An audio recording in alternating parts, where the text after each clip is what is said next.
I never expected to find the manuscript that would tear my family apart while cleaning out Dad's study.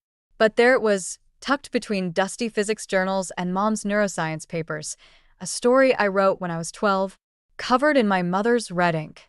My name is Riley, and I used to think being different was my biggest problem. Turns out it was just the beginning. What are you doing in here? Mom's sharp voice made me jump. I clutched the wrinkled pages to my chest, feeling like I'd been caught stealing rather than cleaning. Just organizing Dad's books before the department dinner, I said, trying to keep my voice steady. Found something interesting, though. Mom's eyes narrowed when she spotted the manuscript in my hands. Oh, that old thing. I meant to dispose of it years ago.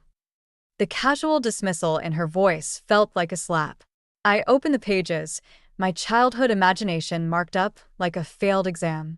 You wrote that my story showed concerning priorities and was a waste of intellectual potential. My voice cracked. I was 12. Riley, dear, we've been through this. Mom perched on Dad's leather chair, assuming her lecture pose. The Thompson name carries certain expectations. Your sister Emily understood this by your age. She was already publishing research papers in junior journals. Right, because God forbid a Thompson do anything but science. I couldn't keep the bitterness from my voice. Heaven help us if one of us actually wanted to create something different. Don't be dramatic. Mom stood, smoothing her blazer. We simply wanted to guide you toward more productive pursuits. Now, please finish organizing these books. The Whitakers will be here in an hour, and Charles is particularly interested in Emily's new research proposal. Of course he was. Dr. Charles Whitaker, the family friend who'd been hovering around our academic achievements like a vulture since before I was born. He'd probably wet himself with excitement over Emily's latest brilliant paper. I waited until Mom's heels clicked down the hallway before slumping into Dad's chair. The manuscript trembled in my hands as I flipped through more pages. Each red mark felt like a fresh wound. Lex scientific merit. Unrealistic premise. Consider focusing on observable phenomena instead of fantasy. My phone buzzed, a text from Mrs. Collins next door. Tea's ready when you need it, dear. Made those shortbread cookies you like. I smiled despite myself. Mrs. Collins, my elderly neighbor, had been more supportive of my writing than my entire family combined. She actually read my stories without trying to turn them into research papers. The sound of the front door opening echoed through the house, followed by Emily's voice. Mom? Dad? The prototype results came back early. I shoved the manuscript into my bag. No way was I sitting through another round of Emily the Prodigy tonight. As I headed for the door, a folder fell from Dad's desk. Papers scattered across the floor, and one caught my eye, an email printout from Dr. Whitaker to my parents. Regarding Riley's future prospects, concerns about maintaining the Thompson legacy. Suggest redirecting her interests. Emily's continued success crucial to our plans. My hands shook as I read. They'd been planning my life behind my back, trying to force me into their perfect academic mold.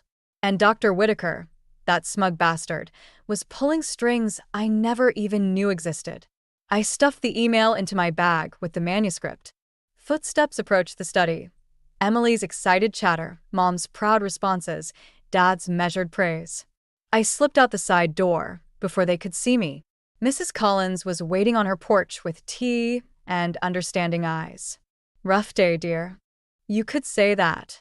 I clutched my bag tighter, feeling the weight of my childhood dreams and their betrayal inside it. I think it's time I showed them exactly what a waste of intellectual potential can do. The sun was setting behind the university buildings, casting long shadows across our perfectly manicured lawn. In the growing darkness, I began to plan. The next morning, I found Emily in her home lab, hunched over a microscope like it held the secrets to the universe. Maybe for her, it did. I clutched my proposal in sweaty hands, trying to ignore the familiar sting of walking into her perfectly organized workspace. Gotcha minuti. I asked, forcing cheerfulness into my voice. She didn't look up. Make it quick. I'm tracking cellular degradation patterns. Of course she was. I perched on a stool, unfolding my sketches. Remember how we used to make those science comics when we were kids? I had this idea. We could collaborate on an educational graphic novel. Make complex research accessible to everyone. The microscope's light clicked off. Emily finally turned, her expression a perfect mirror of Mom's disapproval. Riley, I have a breakthrough paper due next month. Dr. Whitaker is presenting it at the International Symposium. Right, because heaven forbid science be fun or accessible, I muttered, crumpling my sketches. Not everything needs to be turned into a story. Emily's voice softened with that patronizing tone I'd grown to hate. Maybe you should focus on something more substantial. The word hung between us like poison. I stood, my chair scraping against the floor. You know what? Forget it. Enjoy your cellular whatever. Riley, wait. Emily called after me, but I was already gone. I stormed into the kitchen, nearly colliding with Dad. He was absorbed in his tablet, probably reviewing another groundbreaking physics paper. Dad, the city's holding a storytelling competition next week, I blurted out. The theme is science and society. I thought maybe you and Mom. Oh, that's nice, dear. He didn't look up. Did you hear about Emily's prototype? Charles thinks it could revolutionize neural imaging. My throat tightened. Yeah, hard to miss when it's all anyone talks about. The doorbell rang before Dad could respond. Through the window, I spotted Mrs. Collins on our porch, holding what looked like old photographs. Riley, dear, she beamed as I opened the door. Look what I found while cleaning my attic. Your grandmother used to write for the university paper back in the day. Dad's head snapped up. Margaret's mother never wrote for. Oh, not your wife's mother, Mrs. Collins interrupted cheerfully. Your mother, Harold. Quite the storyteller she was. Won awards for her science fiction pieces. The silence in the kitchen turned thick enough to cut. Dad's face went pale, then red. Those were just hobby pieces. Nothing serious. Really? I snatched the yellowed newspaper clippings from Mrs. Collins' hands. Local writers' science fiction series challenges traditional academic boundaries. Sounds pretty serious to me. Dad practically lunged for his car keys. I have a department meeting. After he fled, Mrs. Collins patted my arm. Your grandmother would have loved your stories, dear. She never did fit their mold either. That evening, I sat in my room, staring at my competition entry form. The prize included publication in a major literary magazine. A chance to prove I wasn't just the family disappointment. My phone buzzed with a text from Emily. About earlier. I'm sorry if I seem dismissive, but you know how important this research is. I didn't respond.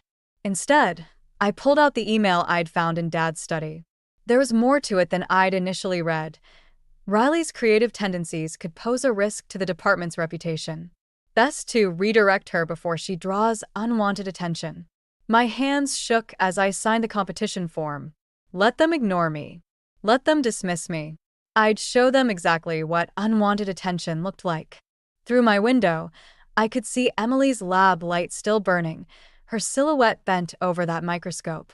In Dad's study, Mom's voice carried faintly, probably another late-night call about Emily's brilliant future.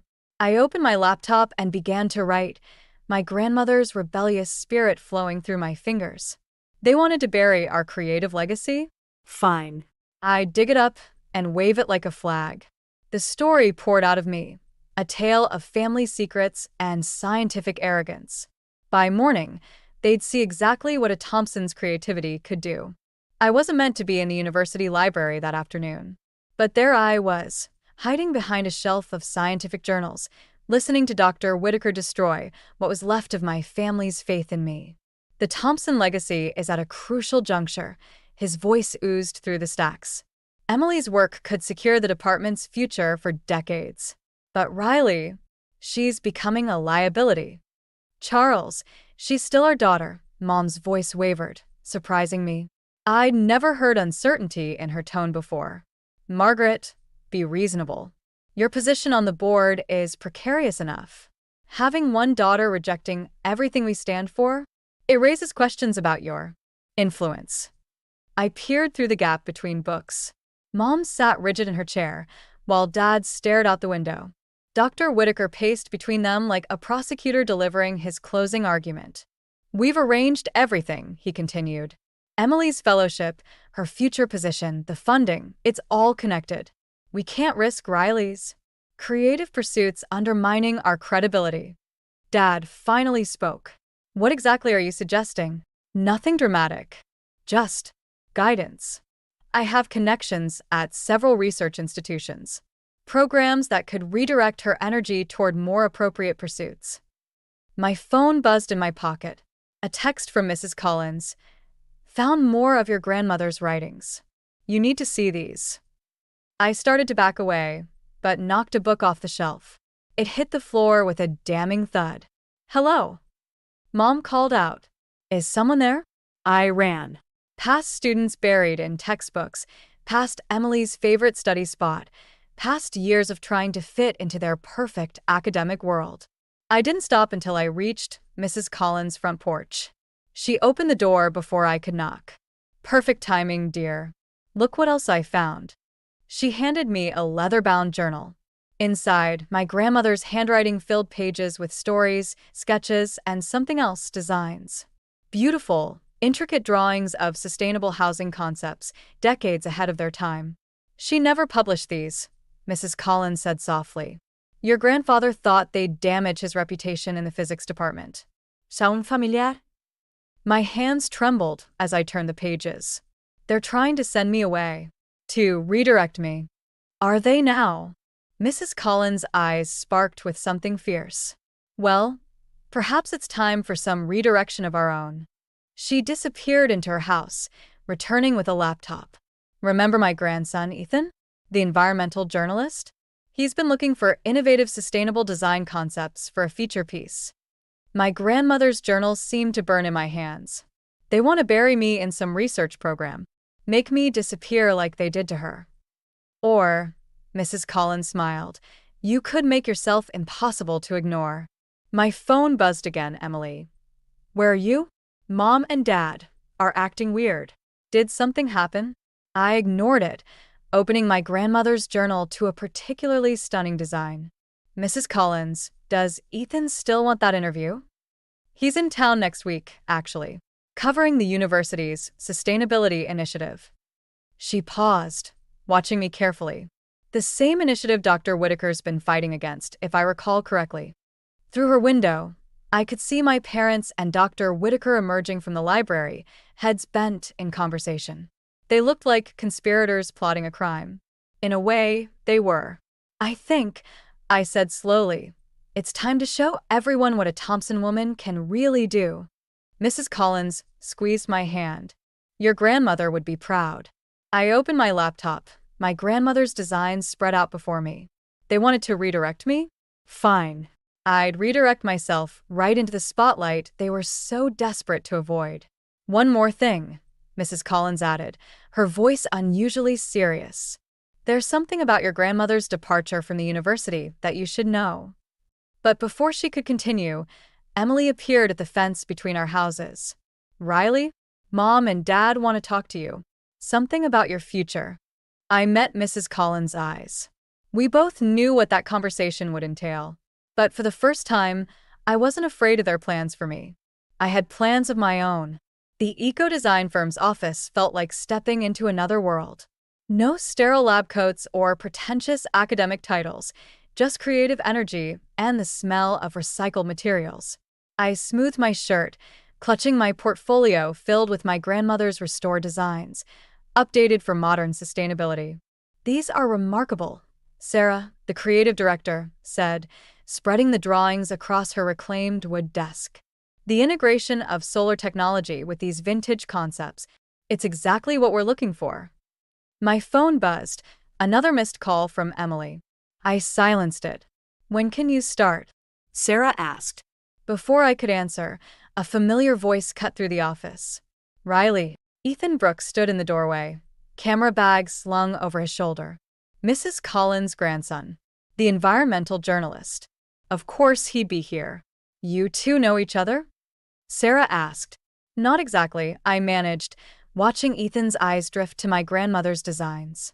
Wait, he said, moving closer. These look like… I've seen these before. In my grandmother's photos of… Your next article?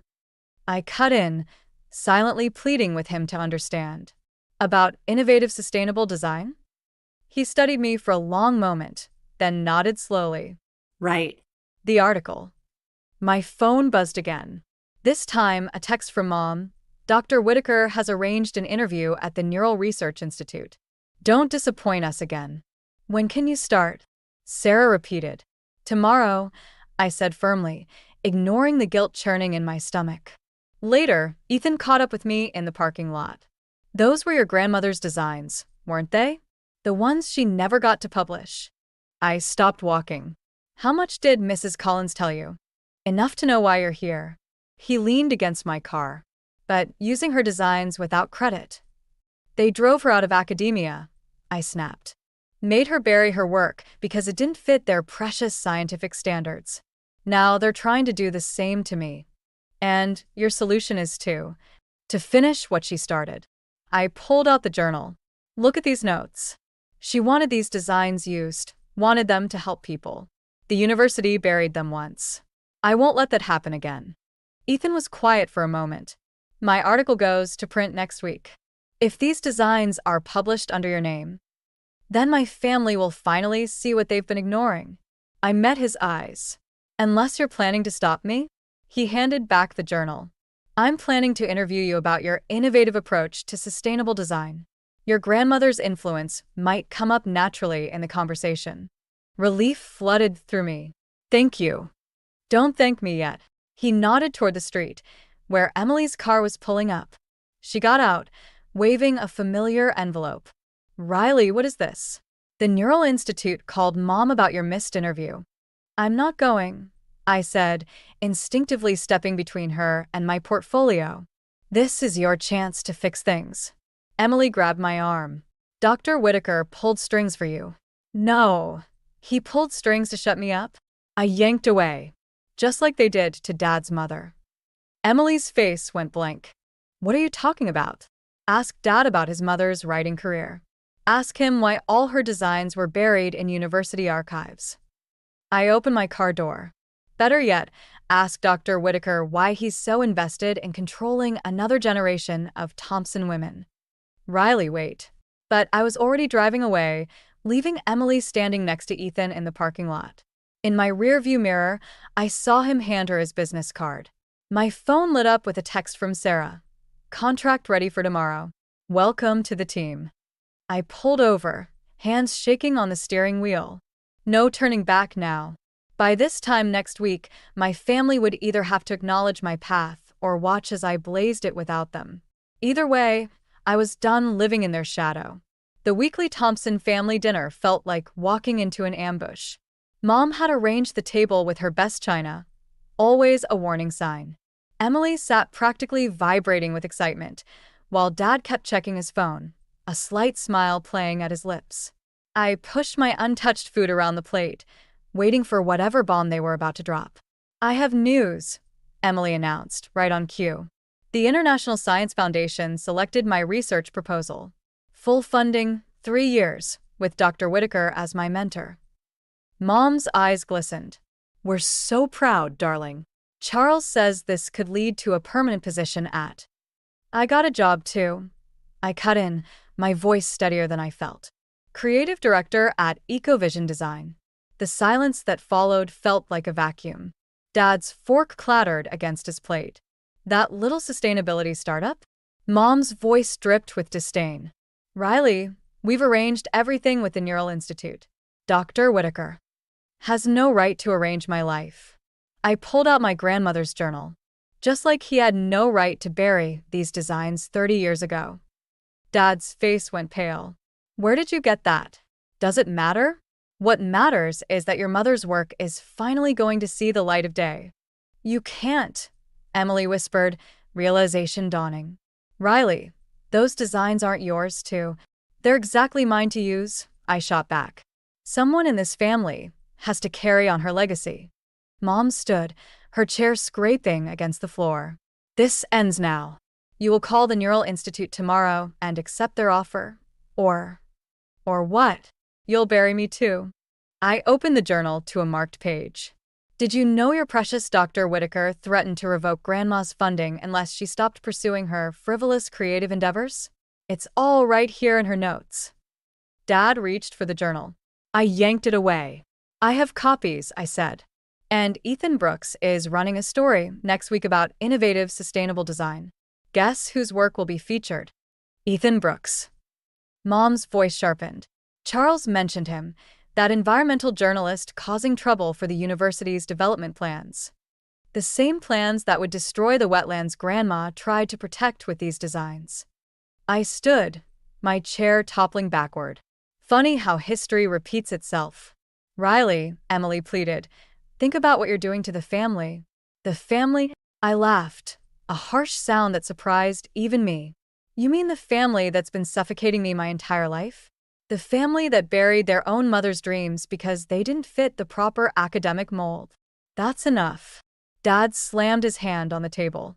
You will not destroy everything we've built. The Neural Institute position starts Monday. Either you take it or you're no longer welcome in this house. The ultimatum hung in the air like poison gas. Emily's eyes darted between us, her perfect world cracking at the edges. Well, I said, my voice eerily calm. I guess that makes this easy. I walked to the door, Grandmother's journal clutched to my chest. Behind me, chairs scraped as my family rose. Riley, please, Mom called out. Think about your future. I turned back one last time. I am. For the first time, I really am. Through the window, I could see Mrs. Collins on her porch, watching. She gave me a slight nod as I walked to my car. My phone buzzed. Ethan. Story's ready. Sure you want to do this? I looked back at my family's house, where Emily stood in the doorway, her fellowship letter forgotten in her hand. Through the window, I could see Mom on the phone, probably calling Dr. Whitaker. Dad just stood there, looking lost, like he was seeing a ghost of his own mother walking away again. I typed back. Run it. Sometimes burning bridges lights the way forward. I started my car, my grandmother's journal safe beside me, and drove toward whatever came next. Behind me, the perfect Thompson family facade began to crumble.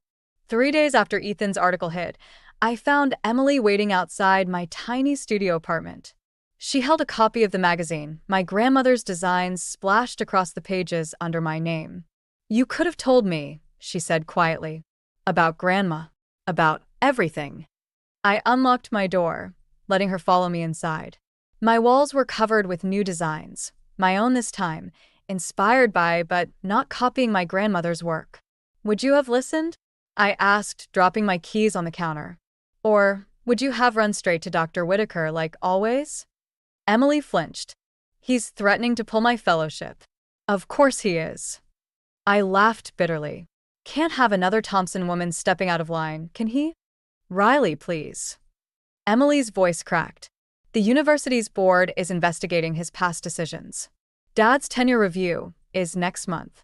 Mom's barely leaving the house. You've destroyed everything. I destroyed nothing. I turned to face her. They did this. All of it.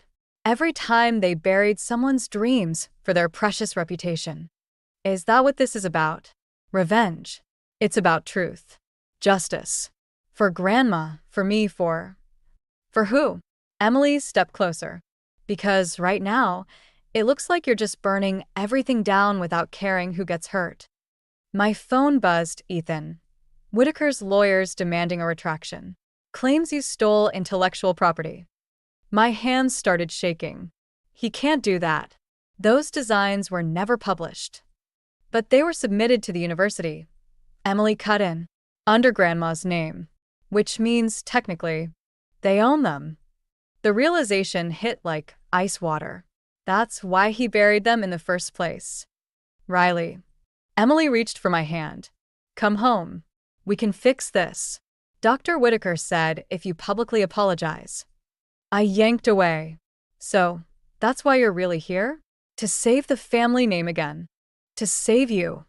Emily's composure finally cracked. You think you're the only one who felt trapped? Who wanted something different? But I learned to work within the system, to change things gradually. You learn to comply. I spat. To be their perfect daughter while I got pushed aside. And look where your rebellion got you. She gestured around my small apartment. No family, no career prospects, and now potential legal trouble. Was it worth it? My phone buzzed again. Sarah from EcoVision. Need to talk about your position given recent developments. The walls seemed to close in. Everything I'd built, everything I'd fought for, crumbling because I'd underestimated the system I was fighting against. Get out, I whispered. Riley, get out. I grabbed the magazine, ripping it in half.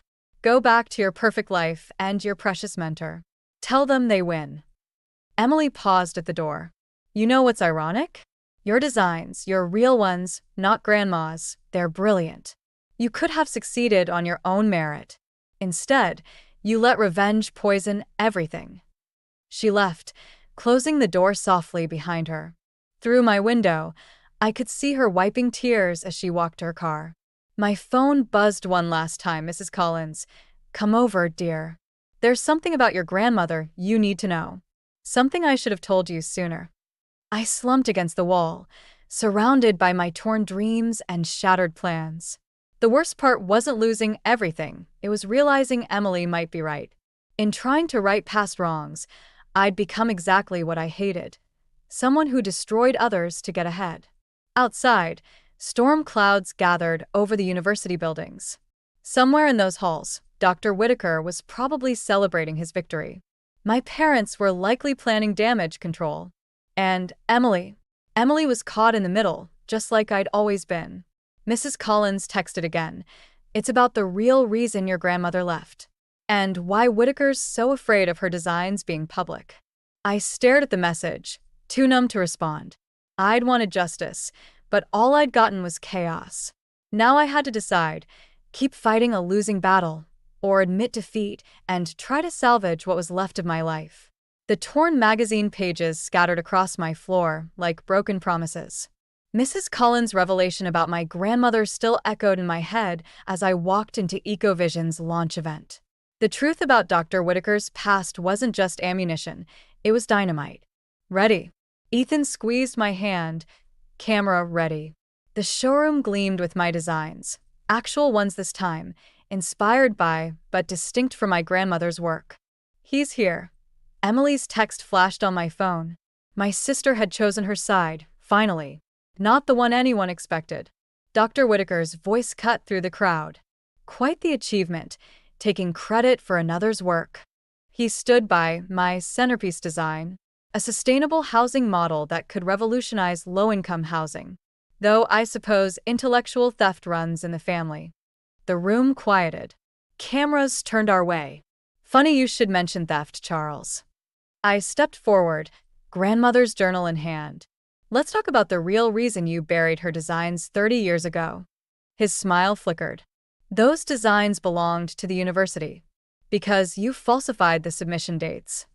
Emily emerged from the crowd, holding a stack of documents. After she discovered your research fraud. Whitaker's face reddened.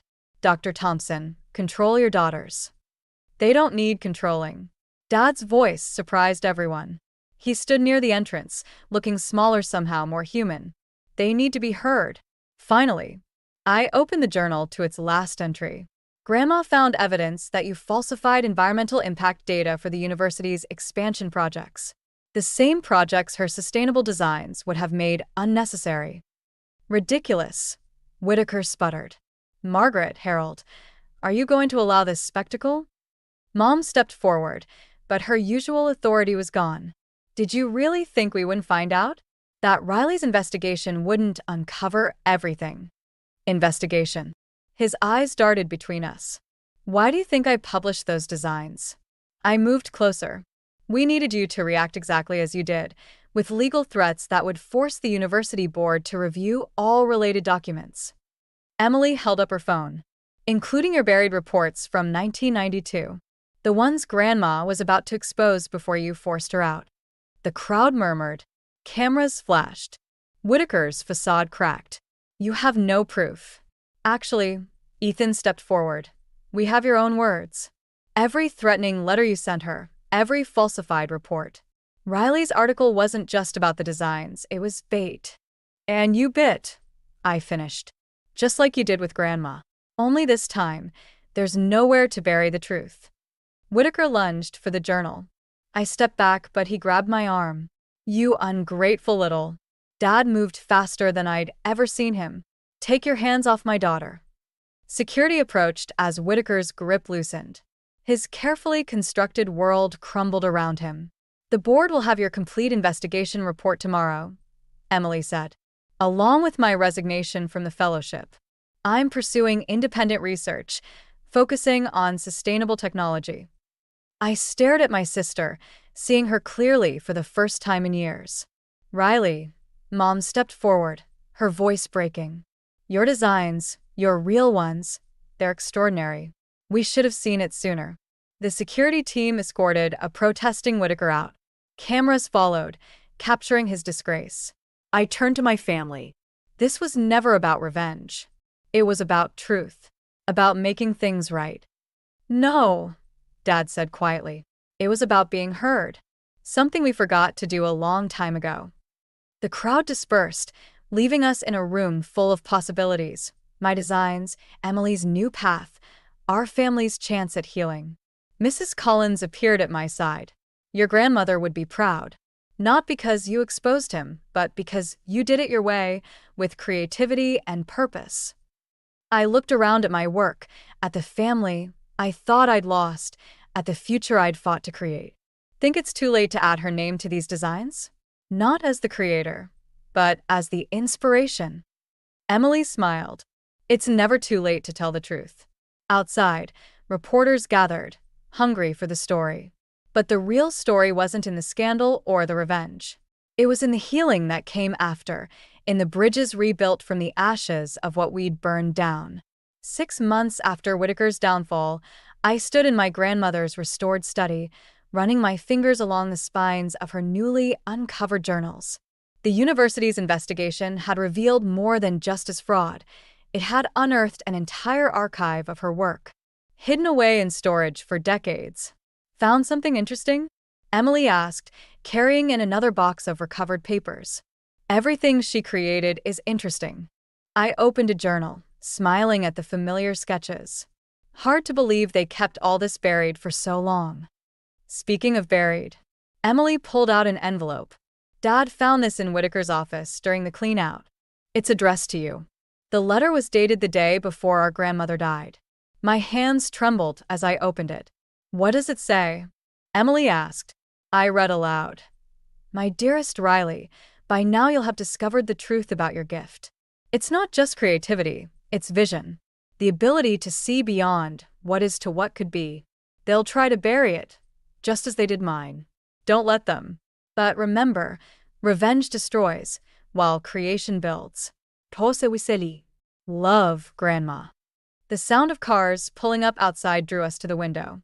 Mom and Dad were arriving for the dedication ceremony, the university's new Sustainable Design Center, built using my grandmother's original concepts and my modern adaptations. Ready. Ethan appeared in the doorway, camera in hand as always. They're waiting for the keynote speaker. I tucked the letter into my jacket pocket. Almost. Mrs. Collins joined us, looking frail but determined. Your grandmother gave me something to hold on to years ago. Said I'd know when it was time. She handed me a small key. The bottom drawer of her desk. She always said the best revenge is living well.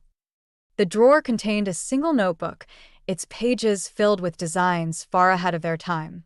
But it was the dedication that caught my eye. To my granddaughters, one who will break the mold, and one who will rebuild it, together. Emily read over my shoulder, her breath catching. She knew. Somehow she knew we'd end up here. Different paths, same destination. I said, thinking of our journey. Emily's research now focused on implementing sustainable technology, while my designs made it accessible to everyone. Outside, the ceremony crowd grew. Mom was greeting guests, her pride no longer wrapped in academic prestige, but in genuine accomplishment. Dad stood examining the building's solar features, finally seeing the beauty and innovation that crossed boundaries. You never did tell me, Emily said quietly. When did you figure out Whitaker's whole scheme? I didn't. I smiled at Mrs. Collins. She did. Turns out Grandma told her everything before she died. We just needed the right moment and the right bait to expose it. And now? Ethan asked, lowering his camera. I looked around the study, at the family we'd rebuilt from the ashes of secrets and silence, at the legacy we'd uncovered and the future we were creating. Now we build something new. I pulled out my latest designs, a community center that combined Emily's research with my sustainable concepts. Together this time. The ceremony began outside, but we lingered a moment longer in the study. Emily picked up one of Grandma's journals, then handed me her fellowship resignation letter, still unopened. Want to do the honors? She asked. I tore it in half, letting the pieces fall like confetti. To new beginnings. Mrs. Collins smiled knowingly. Your grandmother always said the best stories don't end. They transform. We walked out together into the bright afternoon sun, where the crowd waited for a speech about innovation and sustainability. But they'd get something more, a story about family, about healing, about finding strength in our differences. I felt Grandma's letter against my heart as I took the podium. Behind me stood the future she'd imagined, and we'd finally brought to life. Not through revenge or destruction, but through creation and truth. Sometimes the best way to honor the past isn't to avenge it, but to build something better from its foundations.